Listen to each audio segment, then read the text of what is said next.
Blaze Thompson calls Johnson his kamikaze, that he absolutely flies to the ball, and he certainly did on that play. All right, 2nd and 10 now. Holly again in the shotgun.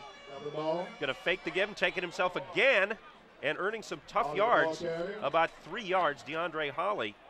And interesting that they're not involving any other running backs. They're really, Holly is the quarterback and the running back all in one in this game so far.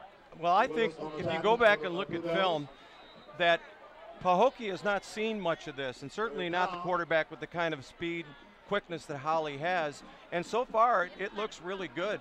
They're getting some good blocks up front. The misdirection is always good against a fast defense, a defense that responds. So we've got 3rd and 5 here, and let's see if Glades will pick this up.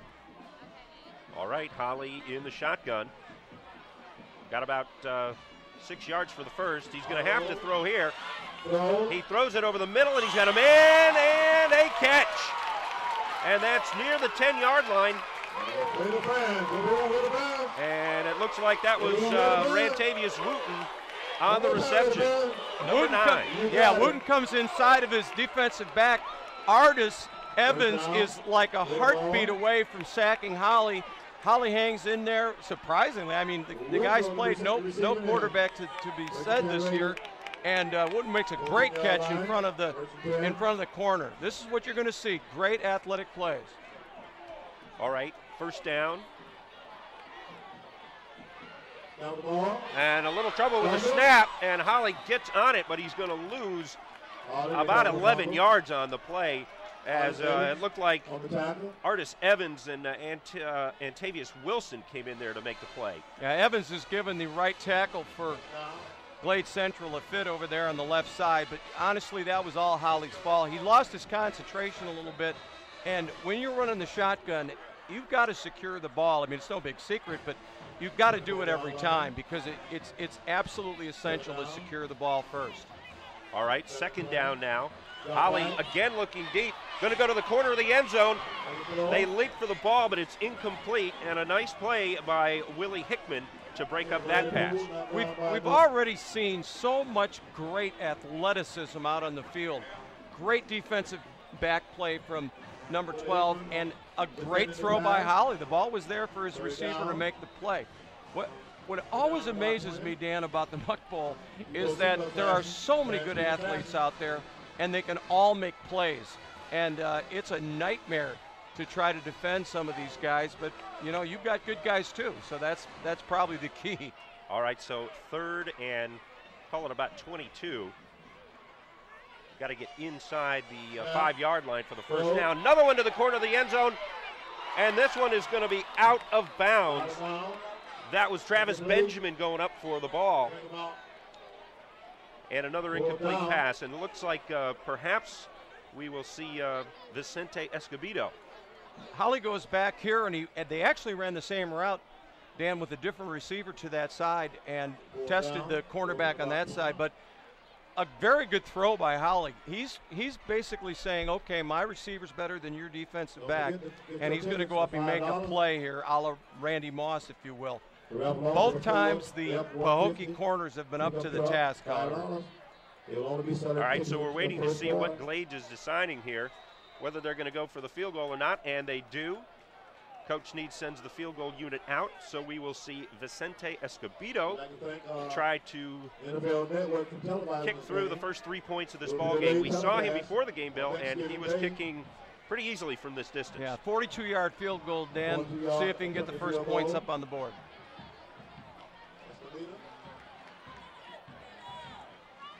That imposing defensive line of Pahokee coming in, trying to get at it. The kick is definitely long enough, and it is good. So we've got our first score of the game here in the first quarter, 6:26 to go, 3-0, the home team, the Raiders of Glade Central in the lead. Apparently we have to add another Division I player to our number of players on the field, because that's a big-time kick. That's good from 55, and very quick from the snap to the kick. So we've got people, skilled people at all the positions this evening, Dan. Well, Glade Central is the second winningest team in state playoff history. And you can see why. They come out and play well in the big games. They've had some close games this year, which might lead you to believe that they're a beatable football team. And Pahokee has been so dominant that on paper it would look like Pahokee has the edge and might win this football game. But luckily for all of us, games are not played on paper. Right. I think Glades, if you look at the schedule, Dan, I think Glades played the tougher schedule of the two teams. But when you have this kind of intensity in a game, you're going to play up to that level, and that's what's going on. Well, Pahokee's certainly not done yet. This will be their first touch of the ball. And taking the ball and running up to midfield, and he could go all the way with a blocker. That's Newkeith Richardson. What a great play. And he is going to be dragged down at about the 10-yard line, about an 85-yard kickoff return. And an absolutely fantastic play by the lone person on the Glades Central kickoff team. That's number 29, I believe. That's 29. That's James Ingram. And I'll tell you what, Dan, I didn't give him any hope of tackling the Pahokee return man, but he got him out, and we're going to see if that play right there will lead to a field goal instead of a touchdown. Newkeith Richardson, an electrifying return here for the Blue Devils that has them in scoring position instantly on about the 15-yard line. And now timeout by the Blue Devils. So they're going to talk about it a little bit. Maybe Blaze Thompson saw a defense that he wasn't exactly comfortable with. How many times do you think that Pahokee's kickoff return team has been kicked deep to this whole year? I would doubt many times. I would say maybe that'd be the first. Yeah. And I think Glades Central felt like Esteban could kick the ball in the end zone, or they may have not done that. But what a great return by the Pahokee kickoff return team, and only the tremendous play by the Glades Central safety prevented the touchdown. Yeah, Newkeith Richardson is called fast and elusive by his coach, and he certainly was there. And by the way, he's also a wide receiver, and 3 of Pahokee's receivers, should be noted, have combined for 19 touchdowns this year. So this is a team that is very comfortable throwing the ball, and in fact, they won the national 7-on-7 championship this year. Really a huge accomplishment for such a small school, playing nationally ranked teams of high school teams in 7-on-7. Yeah, but they didn't grow up out here. They didn't grow up by the lake, and they didn't grow up in Pahokee. That's true. All right, Anthony Shepard back now, looking for the end zone on his first throw, and it's almost picked off. Almost picked off, but it was dropped. Bernarius McKeever had the ball in his hands and dropped it. Oh, my goodness, Dan. That is one McKeever is going to think about when he's 38 years. Here's the kickoff return. And they're returning to the sideline, or Pahokee's sideline. He gets a couple good blocks down the side there. Glades got kind of caught up inside, Dan, as he gets to the sideline. But watch the and after that missed tackle, I thought he was gone. Yeah, and watch the tremendous play fighting off blockers down here that he gets through them somehow. I gave him no chance because he was being blocked. There he is, 29, and he gets to the ball carrier. What a great play. Yeah, James Ingram making a saving tackle there. All right, on 2nd and 10 now. Shepard back, he's looking to throw again, this time out in the flat, and almost picked off again. That was Samuel Brown, who almost had 6 points, because if he catches that, there's nobody to stop him. Okay, what have we seen now? How many plays have we seen great athletic ability? About every. And the easiest catch of the night was the one they dropped. And to finish my thought from the last play, or previous to this, he's going to think about that when he's 38 years old, and they're going to bring that film up, and he's going to think about dropping that pass in the end zone against Pahokee. You know, interestingly, Jacoby Wooten, we saw before the game, was not dressed, and he is the normal starting cornerback for the Raiders. So Bernarius McKeever coming in maybe on a second-team role, but he was on the spot there. Okay, 3rd down now. Shepard going to his right, looking. He's going to run, and he is going to be stopped shy of the 10-yard line, and that's well short of the first down. So now it's decision time for Pahokee. And you've got a penalty, Dan, and I know what's going to be called. It's illegal motion, as the wide receiver was going towards the line of scrimmage when the ball was snapped.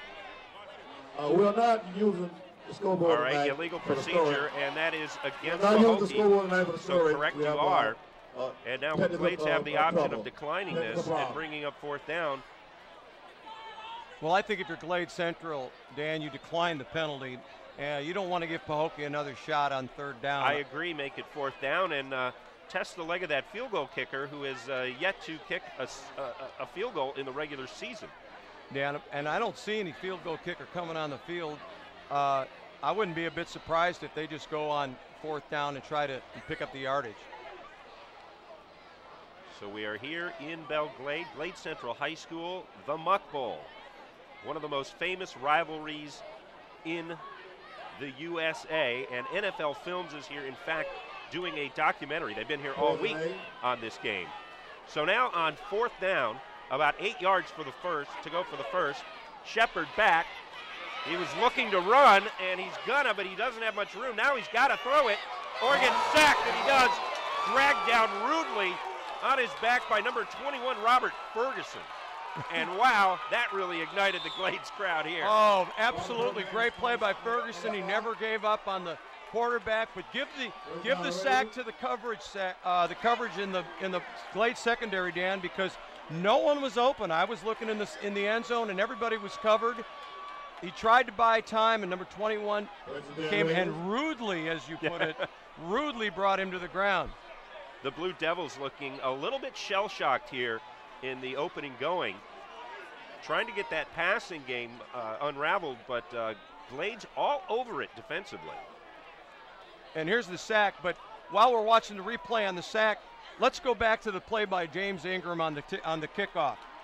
That's huge. Why you never give up, and that's what caused it to happen, and now they didn't score any points. So if for all you high school players out here, when you think that you can't make the play, you just keep going like Ingram did and made a tremendous play, and now Glades has the football. All right, 3-0 here, 5:37 to go in the first quarter. Holly gonna fake it. Oh no, he's not. He did make the handoff up the middle, and that faked out more than me, because that's gonna be a 12-yard run there by Antoine Chisholm, I believe was the ball carrier.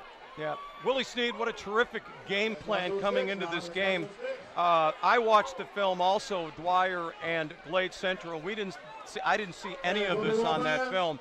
And Pahokee is a little disheveled on defense. And what a great plan they had coming out for this contest. Pahokee has only allowed 49 points all year long. So their defense has been nothing but dominant. And now a very good play by the defense, as the throw was to Travis Benjamin, and he's knocked out of bounds by, it looks like, Carlos Lamens, and also Janoris Jenkins, who doubles as a running back for the Blue Devils. Jenkins and Lamens, Dan, they almost caught that ball, which was a slip screen or a quick screen to the wide receiver, and literally that was a film exchange play, because they saw it, they reacted to it, and it had no chance of going anywhere. All right, 2nd down and 17 now. So a pretty good sized loss on the play for Glades. Holly in the shotgun. Steps back, looking to go deep, but now he sees some room, and he takes off along the left sideline. Holly still on his feet. And there's a scrum going on under there. It looks like a fumble, and it looks like Glades got it back. This is not for the weak of heart down here. Holly, who probably runs legit 4-4, is outside, gets loose on the scramble, and lo and behold, number 54, who is the defensive end for Pahokee, basically gets him. McKenna Regis. Yeah, let's watch the replay here. Here's Holly, gets away from the rush and down the sideline. He's got some room to run. Look at these linemen that are. That was Regis who got to him first. Unbelievable speed. Number 34 for Pahokee. That would be Fontia Hobson. I think it was 54 who got to him. Well, it was McKenna. Very impressive, Dan, because those are defensive linemen that weigh 280. Yeah, exactly. And that's a defensive lineman who's headed to the University of Miami.